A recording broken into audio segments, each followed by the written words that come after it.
जिसने जन्म पाया है जहां से कल जाएगा, जिसने जन्म पाया है जहां से कल जाएगा, जैसा कर्म बोएगा उसी का फल जाएगा, जैसा कर्म बोएगा उसी का फल जाएगा। सदा ही पुण्य कर्मों में, सदा ही पुण्य कर्मों का उजाला फैल जाने दो। उगा है भोर का सूरज शाम को ढल जाएगा, उगा है भोर का सूरज शाम को ढल जाएगा। हेलो दोस्तों, आज हम इस वीडियो में चर्चा करेंगे व्यंजन संधि की। पिछले वीडियो में हमने स्वर संधि के सभी पाठ खत्म कर दिए थे। आज इस संधि में संधि का दूसरा पार्ट आपका चलेगा व्यंजन संधि। व्यंजन संधि, व्यंजन संधि का मूल भाव यह है कि हाँ क्या मिलेगा, व्यंजन के साथ व्यंजन होगा या फिर क्या हो जाएगा स्वर। यह है मूल बात। तो इसकी परिभाषा की जब बात करेंगे व्यंजन संधि की, तो सीधी सी बात हो जाएगा व्यंजन का व्यंजन अथवा स्वर से मेल होने पर जो विकार उत्पन्न होता है अर्थात जो ध्वनि परिवर्तन होता है उसे हम कहते हैं व्यंजन संधि कहते हैं। व्यंजन का व्यंजन अथवा स्वर से मेल होने पर जो ध्वनि परिवर्तन होता है उसे हम क्या कहते हैं, व्यंजन संधि कहते हैं। अभी तक स्वर संधि में हमने क्या पढ़ा था, हम ये करते थे स्वर संधि में कि हम प्रथम शब्द का अंतिम वर्ण भी स्वर निकालते थे और द्वितीय शब्द का पहला वर्ण भी स्वर निकालते थे। यहाँ क्या होगा, व्यंजन संधि में क्या होगा, प्रथम शब्द का अंतिम वर्ण हमेशा व्यंजन निकाला जाएगा, हमेशा व्यंजन निकलेगा, और उसके बाद द्वितीय शब्द का पहला वर्ण व्यंजन भी हो सकता है और क्या हो सकता है, स्वर भी हो सकता है। तो इसकी परिभाषा यही है कि व्यंजन का व्यंजन अथवा स्वर से मेल होने पर जो ध्वनि परिवर्तन होता था, जो विकार उत्पन्न होता है उसे हम क्या कहते हैं, व्यंजन संधि कहते हैं। अब क्योंकि इसमें नियम है, व्यंजन संधि के बहुत सारे नियम हैं, तो एक एक नियम क्लियर करेंगे। आज हम पहला नियम आपको समझाएंगे और उस नियम से उसकी भाषा। व्यंजन का व्यंजन अथवा स्वर से मेल होने पर जो ध्वनि परिवर्तन होता है, जो विकार उत्पन्न होता है उसे हम क्या कहते हैं, व्यंजन संधि कहते हैं। पहला नियम देखते हैं इसका। किताबी भाषा में थोड़ा अलग दिया होता है, यहाँ केवल ग्राफ बनेगा, ग्राफ के माध्यम से आपको समझना है। और यहाँ थोड़े जो वर्ड हमने वर्णमाला में पढ़ाए थे आपको, कौन से अंतस्थ होते हैं, कौन से ऊष्म होते हैं, कौन से स्वर होते हैं, वर्ग क्या होता है, वर्ग का प्रथम वर्ग क्या होता है, इस सब की जानकारी भी आपको होनी चाहिए, तभी ये समझ में आएंगे आपके लिए। हम फिर भी समझाने की कोशिश करेंगे। पहला नियम है और पहला नियम अच्छे से समझ लेना है आपको। तो बात यहाँ पे आती है, पहला नियम जो कहता है व्यंजन संधि का, वो पहला नियम ये है, किसी वर्ग के प्रथम वर्ण के बाद, देख लीजिए वर्ग 5 होते हैं, किसी वर्ग के प्रथम वर्ण के बाद क वर्ग का क हो गया, च वर्ग का च हो गया, ट वर्ग का ट हो गया, त वर्ग का त हो गया, प वर्ग का क्या हो गया, प हो गया। तो समझ लीजिए किसी वर्ग के प्रथम वर्ण के बाद, किसी वर्ग के प्रथम वर्ण के बाद किसी वर्ग का, वर्ग का तीसरा चौथा वर्ण, फिर स्वर, किसी वर्ग का तीसरा चौथा वर्ण, कोई स्वर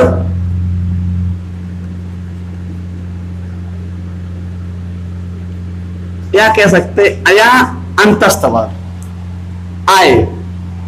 फिर देखिए किसी वर्ग के प्रथम वर्ण के बाद वर्ग का तीसरा चौथा वर्ण या कोई स्वर या अंतस्थ वर्ण आए, अंतस्थ वर्ण आए, तो वर्ग के प्रथम वर्ण के स्थान पर उसी वर्ग का तीसरा हो जाता है। तो वर्ग के प्रथम वर्ण के स्थान पर उसी वर्ग का वर्ग का तीसरा क्या हो जाता है, चा वर्ग का चा छा ज। तावरक का ता था ड, तावरक का ता था द, और पावरक का पा फा बा। नियम हो गया आपका, पहला नियम समाप्त हो गया। अब इसको समझना है, आपको समझना यह है कि हमने ये कहा किसी वर्ग के प्रथम वर्ण के बाद, वर्ग आपके कितने थे? 5 क ख ग घ, फिर च छ ज झ और उ, ट ठ ड ढ अण, त थ द ध न, प फ ब भ म। जिन लोगों को वर्णमाला तैयार नहीं है, जिसमें वर्णमाला के लिए पिछला वीडियो आप देख लें, उस वीडियो में देखेंगे वर्णमाला का वर्गीकरण, उसमें मैंने ये सब कुछ कराया है, बहुत डिटेल चर्चा उस पर की है। तो यहाँ के संक्षेप में समझ लेते हैं। एक कवर्ग होता है जिसमें 5 वर्ग होते हैं, एक चवर्ग होता है, एक ट, एक क्या होता है? पवर्ग। तो मैंने देखा इनके प्रथम वर्ग यही तो है। किसी वर्ग का प्रथम कवर्ग का क हो गया, चवर्ग का च, टवर्ग का ट, तवर्ग का त, पवर्ग का क्या हो गया? प हो गया। तो परिभाषा यहीं से बन जाती है इसकी। पहला नियम है कि किसी वर्ग के प्रथम वर्ण के बाद। अब यहाँ पे मैंने हलंत क्यों लगा दिया ये भी समझ लो। ये हलंत इसलिए लगा दिया है, हलंत का मतलब होता है स्वर रहित होना। अब प्रथम शब्द का अंतिम वर्ण क्या आएगा? हमेशा व्यंजन आएगा। तो अब हम ऐसा नहीं करते कहीं अगर ग लिखा है तो हम यहाँ अ निकालेंगे, हमेशा उसके नीचे हलंत लगा होगा। अभी एग्जाम्पल आएगा तब मैं समझाऊंगा। तो यहाँ हलंत लगते हैं, तो इसका मतलब है स्वर नहीं निकाल सकते आप। अगर क आया है तो कहीं मानेंगे, च आया है तो च ही माना जाएगा आपको, न कि इसका अ निकाल लें, क्योंकि इसका मतलब है स्वर रहित होना। तो फिर समझ लीजिए, किसी वर्ग के प्रथम वर्ण के बाद किसी वर्ग का तीसरा चौथा वर्ण आए। मान लो प्रथम शब्द के अंतिम वर्ण के रूप में इनमें से कोई वर्ण हो, ठीक है, और द्वितीय शब्द के प्रथम वर्ण के रूप में क्या हो? किसी वर्ग का तीसरा चौथा वर्ण, मतलब किसी वर्ग का क्या हो?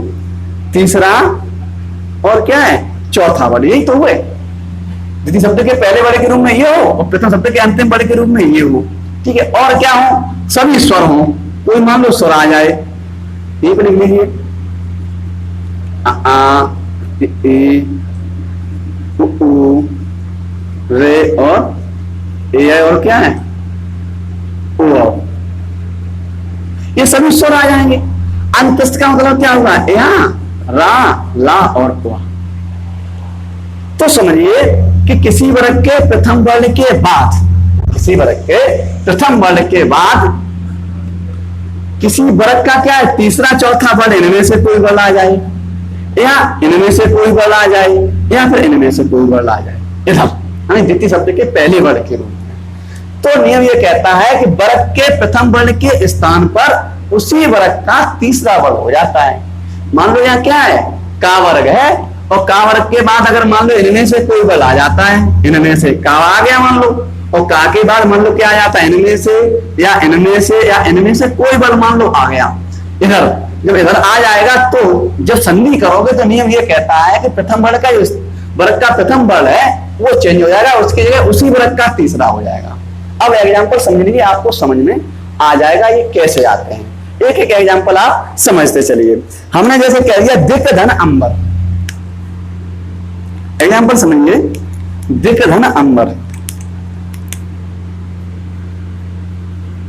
दिक और धन क्या है? अंबर है। हम स्वर संधि में क्या करते थे? स्वर संधि में ये करते थे, जैसे यहाँ आया वैसे हम क्या करते हैं? दिक लिखा है, हम छोटा आ निकाल सकते हैं। लेकिन जब यहाँ पे हमने हलंत लगा दिया है तो अब यहाँ पे स्वर नहीं निकाल सकते, क्योंकि हम क्या पढ़ रहे हैं? व्यंजन संधि पढ़ रहे हैं। तो इसका नियम ये, प्रथम शब्द का अंतिम वर्ण हमेशा क्या होगा? व्यंजन होगा। जब व्यंजन दर्शाओगे तो जाहिर सी बात क्या, हलंत लगा दिया और इसमें स्वर नहीं निकाल सकते। तो हमारा यहाँ पे क्या, प्रथम शब्द का अंतिम वर्ण क्या आ गया? का आ गया। हमने देख लिया का आ गया, ठीक है। प्लस द्वितीय शब्द के पहले वाले ग्रुप में क्या आया? देखो ये आ गया, और आ सकता है भाई, नियम कहता है कोई भी स्वर आ सकता है, आ गया।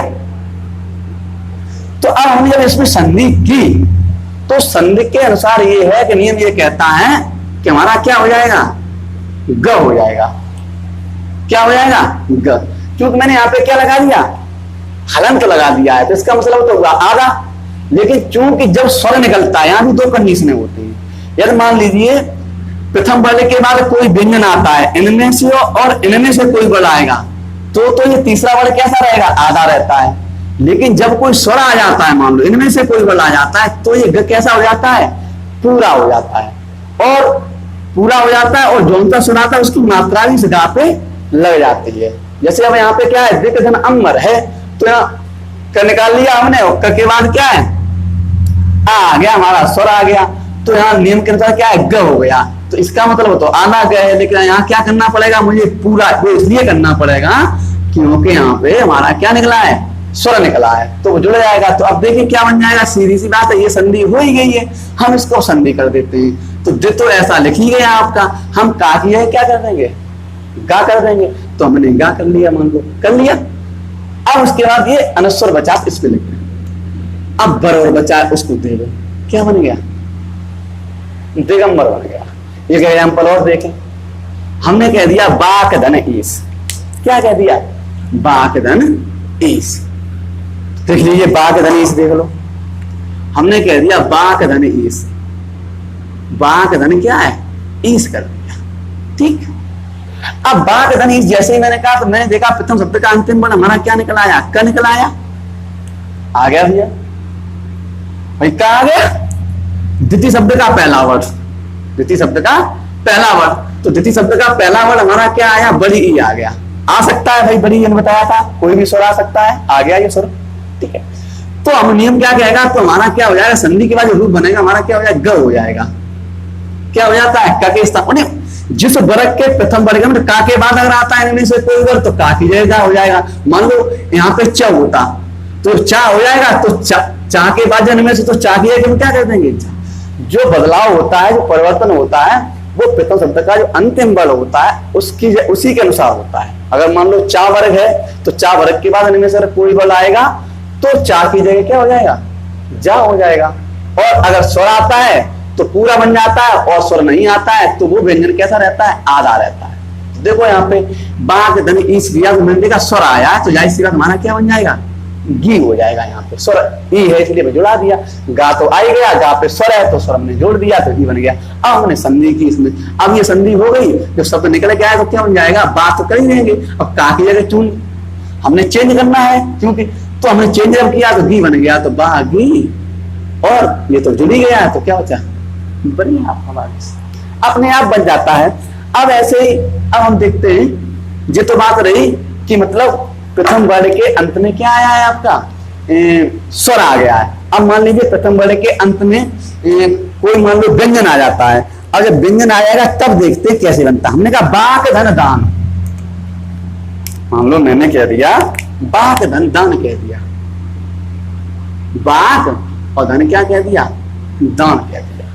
अब जैसे ही बाक धन दान में का निकला, का आ गया, हमने मान लिया आ गया का। द्वितीय शब्द का पहला वर्ड क्या, दा आ गया, क्या आ गया, दा। अब देखो दा, देखो आ सकता है, ये आ गया था, हमने दा कर लिया, ठीक है। नियम ये कहता है जब इसके बाद ये वर्ड कोई आता है तो क्या बन जाता है, गा बन जाता है। तो हमने क्या कर लिया, गा बन गया। अब चूंकि यहाँ पे आधा क्यों रखा मैंने, इसलिए रखा है क्योंकि हमारा जो है स्वर नहीं आया अभी। अगर स्वर आ जाता तो गा पूरा हो जाता, लेकिन स्वर जब नहीं आया तो ये गा कैसा रहेगा, आधा रहेगा। तो अब हम संधि कर देंगे, तो बात तो ऐसा ही लिख लिया मैंने। और इस का की जगह चेंज किसकी जगह करना है, का की जगह ये आते हैं, प्रथम वर्ग की जगह ये बल आते हैं ये वाले। तो का की जगह हमारा क्या आ गया, आधा गा आ जाएगा, आधा गा ऐसे बना लो, और उसके बाद दान जोड़ दो इसमें, तो जोड़ दिया हमने, क्या बन गया, बात बन गई। बात समझ में आ गई होगी। एक एग्जाम्पल और देखते हैं, चलिए एक एग्जाम्पल और देखें। हमने ये कह दिया अच धन अंत, क्या कहा मैंने, ये का वाले हो गए थे। अब देखो चा वाला, देखो अच धन अंत, अच धन क्या है, अंत है। तो जब अच धन अंत हमने किया तो हमने ये देखा कि अब चा आ गया मेरा, क्या आ गया, च। और द्वितीय शब्द के पहले वाले के रूप में क्या आ गया, स्वर आ गया, छोटा आ गया। देखो तो जब ये आ गया तो इन दोनों में जब संधि करोगे तो संधि के बाद जो रूप निकल के आएगा, तो अब बताइए यहाँ पे क्या होगा, भाई यही तो चेंज होता है प्रतिशत का अंतिम बल के स्थान पे। तो अब यहाँ गान होके क्या होगा, ज हो जाएगा। तो हम यहाँ पे क्या कर देंगे, ज। अब ज कैसा बनेगा, पूरा बन जाएगा। क्यों, क्योंकि हमारा यहाँ स्वर मिल रहा है। अगर बाई चांस यहाँ व्यंजन कोई होता तो ये जा हमारा क्या है, तुम आधा रखते इसको, लेकिन तुम क्या मिला है, अब मिल रहा है, स्वर मिल रहा है, तो इसको हम पूरा रखेंगे, तो जब संधि हम करेंगे तुम्हारा बन जाएगा अजंत। क्या बन जाएगा? अ और चा की जगह हम क्या कर लेंगे? ज, और अनुस्वर आ गया और अजंत। बात समझ में आ गई होगी? अच धन अंत बराबर क्या हो गया मेरा? अजंत हो गया। अब ऐसे ही हम टा वाला देखें, सट धन दर्शन। हम एक टा वाला और देखते हैं, टा वाला देख लीजिए, सट धन दर्शन। सट धन क्या है? दर्शन है। अब सट धन दर्शन जैसे ही मैंने कहा तो देखिए अब क्या आ गया मेरा? टा आ गया। प्रथम शब्द का अंतिम वर्ण क्या आ गया? टा आ गया। नियम ये कहता है कि ट के बाद अगर कोई भी इनमें से और इनमें से और इनमें से कोई भी वर्ण अगर आएगा तो टा की जगह हमारा क्या हो जाएगा? डा आधा हो जाएगा। क्योंकि यहां व्यंजन आया है तो डा हमारा कैसा रहेगा? आधा ही रहेगा। कैसा रहेगा? आधा रहेगा। तो क्या हो जाएगा? सड़ दर्शन। सड़ दर्शन, सट धन दर्शन और आवा सड़ दर्शन। ये तो आप बात आ रही व्यंजन की। हम इसमें स्वर भी ला सकते हैं। जैसे मैंने कहा सट धन आनंद, मान लो मैंने क्या कह दिया? सट धन हम क्या कह दें? आनंद कह दें। अब सट धन जब आनंद हमने बोल दिया तो मैंने देखा कि टा के बाद हमारा क्या आ गया? स्वर आ गया। जो स्वर आ गया तो जाहिर सी बात है डा पे पूरा डा हो जाएगा और स्वर की मात्रा लग जाएगी। तो यहाँ पे क्या बन जाएगा? टा की जगह हम डा करेंगे, सड़ा धन्ना आ गया, सड़ा और नन क्या बन गया? सड़ा। बस समझ में आ गई होगी। उसके बाद देखते हैं त। क्या देखते हैं? त वाले। और त का एग्जाम्पल देख लीजिए। जो त की बात करें, मैंने कहा सत धन भावन। सत धन क्या है? भावन कह दिया। अब सत धन भावन देख लो, समझ लो इसको। सत और धन क्या है? भावन कह दिया। तो हम देखते हैं कि ये आ गया मेरा, ता आ गया। और त के बाद देखो हमारा क्या आ गया? द्वितीय शब्द का पहला वर्ण हमारा तो क्या आ गया? भ, मतलब पवरक का क्या आ गया? भा। भले ही पवरक का आया, इससे मतलब नहीं है। मतलब ये है कि त है, त के बाद इनमें से आया है। तो न कि प के अनुसार नहीं बदलना है। किसके अनुसार बदलना है? इसके अनुसार मुझे बदलना है। तो ता की जगह हम क्या कर देते हैं? ता कर, क्योंकि ये क्या है? हमारा भा आया है। तो सत धन भावन का मतलब क्या? ता की जगह हम क्या कर देंगे? आधा द कर देंगे। तो मैंने क्या किया? सद भावन बोल दिया। तो मेरा बन गया सत धन भावन बराबर सद भावन। अब मान लीजिए कोई वो आ सकता है, स्वर आ जाए जैसे सत धन उपयोग। अब मान लो एक देख लेते हैं एग्जाम्पल, सत धन उपयोग। सत धन उपयोग, सत धन क्या है? उपयोग। अब सत धन उपयोग मैंने देखा तो मैं ता के बाद मैंने देखा व्यंजन आ गया मेरा। क्या आ गया? ये व्यंजन आ गया। आ सकता है भाई, स्वर कोई भी आ सकता है। तो मैंने क्या किया? ता की जगह क्या हो जाएगा? दा हो जाएगा। तो देखो स और ता की जगह मैंने क्या कर लिया? द। अब चूंकि वैसे अगर व्यंजन होता है यहाँ पे तो आधा हलंत लगा देते, काम चल जाता। चूंकि यहाँ पे क्या है? छोटा ओ है, तो हम यहाँ पे क्या लगाएंगे? सद। ठीक है, सद। अब ये मिल गया इधर। अब प्रयोग हो बच्चा, प्रयोग क्या है? ये सदुपयोग। सत धन उपयोग बराबर क्या बन गया आपका? सदुपयोग बन गया। ऐसे हम बात करते हैं किसकी? पा वाली बात करते हैं। कैसी बात करेंगे? पा वाली बात करेंगे। तो पा वाली जब बात करेंगे तो इसको देखो, पा वाली करोगे, हमने कह दिया सोप धन अंत कर लो। सोप धन क्या है? अंत। अब देखिए हम यहाँ अंत क्यों लगा रहे हैं? अंत लगा रहे क्योंकि मुझे स्वर ही व्यंजन निकालना है। जब हलंत लग जाता तो व्यंजन जो होता शुद्ध माना जाता है, वो कह सकते हैं उसमें स्वर शामिल नहीं होता, वो आधा भी माना जाता है। ठीक है, तो स्वर पा के बाद आ गया। मैंने देखा हमारा पा आ गया, देखो, और पा के बाद क्या आ गया मेरे? देखो आ गया, आ गया। तो हम क्या करेंगे? इसकी पा की जगह क्या कर देंगे? बा कर देंगे। तो जैसे सो बंत। अब मैंने बा पूरा क्यों रखा? क्योंकि यहाँ पे मेरा स्वर आया। अगर मान लो यहाँ पे व्यंजन होता, इनमें से कोई, इनमें से और इनमें से कोई वर्ड होता तो ये आधा। ठीक है, तो अब समझ में आ गया होगा कि किसी वर्ग के, अब दोबारा से फिर देख लीजिए, किसी वर्ग के प्रथम वर्ग के बाद किसी वर्ग का तीसरा चौथा बल आ जाए, या कोई स्वर आ जाए, या अंतस्थ बल आ जाए, तो वर्ग के प्रथम वर्ण के स्थान पर उसी वर्ग का हम तीसरा वर्ण कर देते हैं। अगर स्वर आता है तो उस तीसरे वर्ण पे स्वर की मात्रा लग जाती है। अगर व्यंजन आता है तो व्यंजन हमारा कैसा रहता है, आधा रहता है। तो ये पहला नियम था व्यंजन संधि का, ये क्या है, पहला नियम। इसको हम एक तरीके से, और उदाहरण तो वही रहते हैं, हम एक तरीके से और भी समझ सकते हैं। अब वो कैसे समझ सकते हैं वो भी देख लो, हम इसकी भाषा भी चेंज कर सकते हैं थोड़ा। देख लीजिए कैसे, जैसे मैंने इतनी कथा लिख दी है कि वर्ग का तीसरा चौथा वर्ण स्वर अंतस्थ वर्ण आए, हम यहाँ पे केवल ये भी लिख सकते हैं अनुनासिक छोड़ घोष वर्ण प्लस क्या कह रहे हैं हम, अनुनासिक छोड़, अनुनासिक छोड़ घोष वर्ण, हम यही बात कह सकते हैं। अब इसके लिए आपको पता होना चाहिए वो सूत्र, जो मैंने एक सूत्र बताया था घोष वर्ण में क्या आता है। जो घोष वर्ण होते हैं, घोष वर्ण मैंने घोष अघोष पढ़ाया था, उसमें चर्चा की थी इसके।